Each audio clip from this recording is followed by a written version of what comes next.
ये तो Islamabad high court के 6 जजेस का खत है जिसमें उन्होंने कन्फेस किया है कि हमारे खुफिया इदारे हम पर असरअंदाज होते रहे, हमें ब्लैकमेल करते रहे अपनी मर्जी के फैसले लिखवाने के लिए।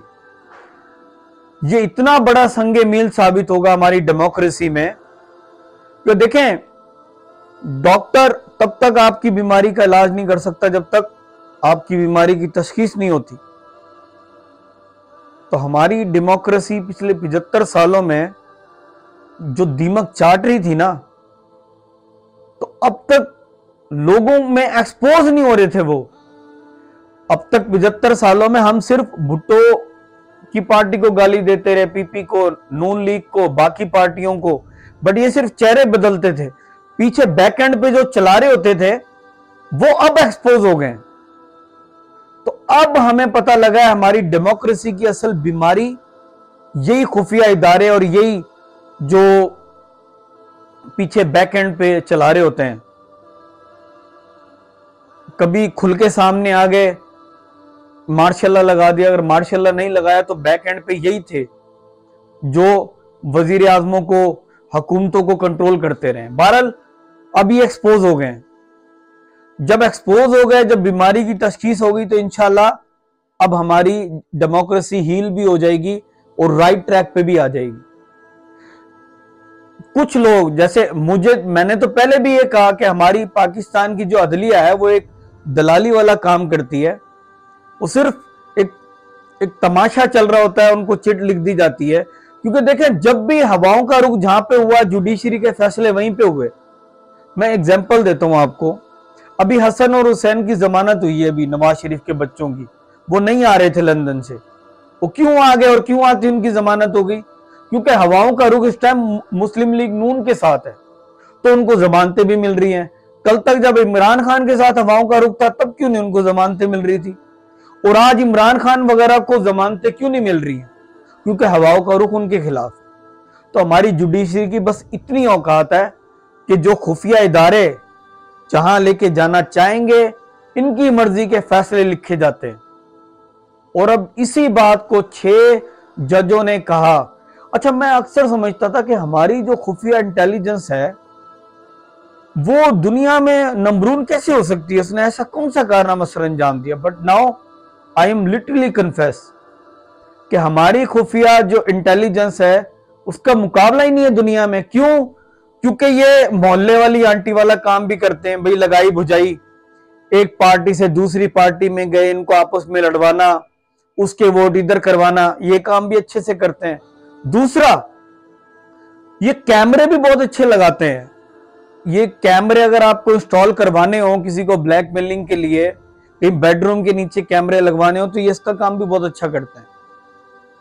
और अमेरिका की गुलामी करनी हो, और मतलब ये कोई मल्टी टैलेंटेड लोग हैं, ये कोई आम लोग नहीं है। इसी वजह से ये बड़ा टॉप प्रायोरिटी पे रहे।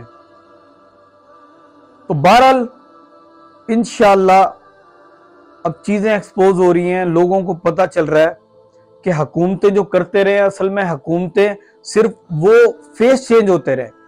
देखिए, इमरान खान के बारे में मैं एक बात करूंगा कि ठीक है, मैंने उसको वोट दिया था, बट मुझे उससे इख्तिलाफ जब शुरू हुआ, जब इंडिया ने कश्मीर पे शब खून मारा, तो इमरान खान बड़ा डिफेंसिव नजर आया। मुझे लगा कि इमरान खान बुज़दिल है, ये एग्रेशन नहीं है इसमें जो पहले बयान देता था। इसकी पॉलिसियां चेंज होती जा रही हैं। बट ये तो अब पता चला ना कि ये फैसले कौन लिख रहा होता है पीछे। तो उसके बाद फिर इमरान खान जिस तरह से जाहिर है इनके कंधे भी सवार होके आया, बट बाद में उसको जेन्युइन हुकूमत की मैंडेट मिला। लेकिन फिर अब जिस तरह से वो अब जेल गया है, उससे पहले भी परसेप्शन थी कि भाई ये कोकेन का नशा करता है, 5 दिन में बस हो जाएगी। और जरदारी ने कहा कि तो छिपकली तक से डरता है, तो एक रात हवालात पे नहीं गुजार सकता। बट जिस तरह इमरान खान अब जेल में डट गया है, आपको अंदर की बात बता रहा हूं कि कि खुफिया इदारे इसको कह रहे हैं भाई तू निकल आ, हमसे बार्गेनिंग कर, वो नहीं है बार्गेनिंग को तैयार।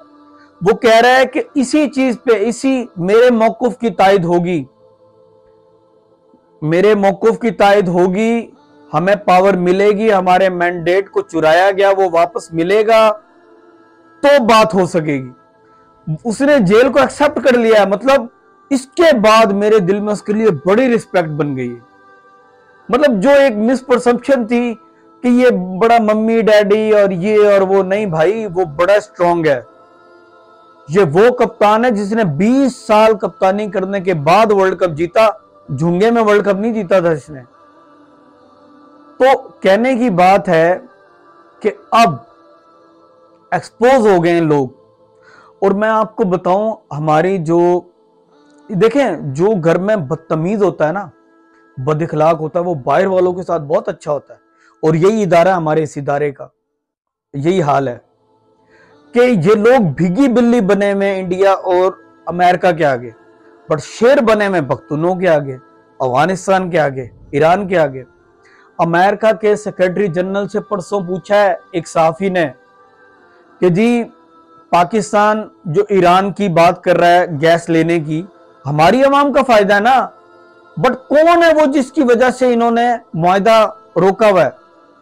कितना प्राउडली उस बंदे ने जवाब दिया, अमेरिका के सेक्रेटरी ने। गुलाम तो गुलाम होते हैं ना। फिर उसने कहा कि जब हमने क्लियर कर दिया कि हमें नहीं है मंजूर किसी भी मुल्क का ईरान से मुआहदा करना, हम इसमें खुश नहीं है तो नहीं है, और जब हम खुश नहीं है तो ये नहीं होगा। किस कदर ये गुलाम समझते हैं इस कौम को। और इसको हमारे सियासतदानों ने गुलाम नहीं बनाया हुआ, इस इदारे ने बनाया हुआ, क्योंकि ये इनसे डॉलर ले लेके जो जिस तरह करते रहे हमेशा से, इनको क्या मौत पड़ी हुई है। ये क्यों नहीं फलस्तीन के बारे में बात करते? आज तक इनके ऑफिशियल हैंडलर ने कभी क्यों नहीं कहा कि हम मुजम्मत करते हैं खुल के इसराइल की? क्योंकि इनको पता है कि अमेरिका 100% इसराइल के साथ है, और अगर हमने इसराइल की मुजम्मत की, फलस्तीन को फुल सपोर्ट किया, तो अमेरिका, हमारा जो आका है, वो नाराज हो जाएगा। इनको क्या मौत पड़ रही है? डेली 50 बच्चा शहीद हो रहा है फलस्तीन का, ये क्यों नहीं बात करते उसकी? रेजोल्यूशन पास हुई है अभी अक़वाम मुत्तहिदा में, 14 वोट पड़े हैं इस हक में सीज फायर के फलस्तीन के लिए, सिर्फ एक वोट अब्सटेन किया अमेरिका ने। इतना बदबख्त है ये, पूरे धड़ल्ले के साथ इसराइल को सपोर्ट कर रहा है, वरना इसराइल की क्या औकात है?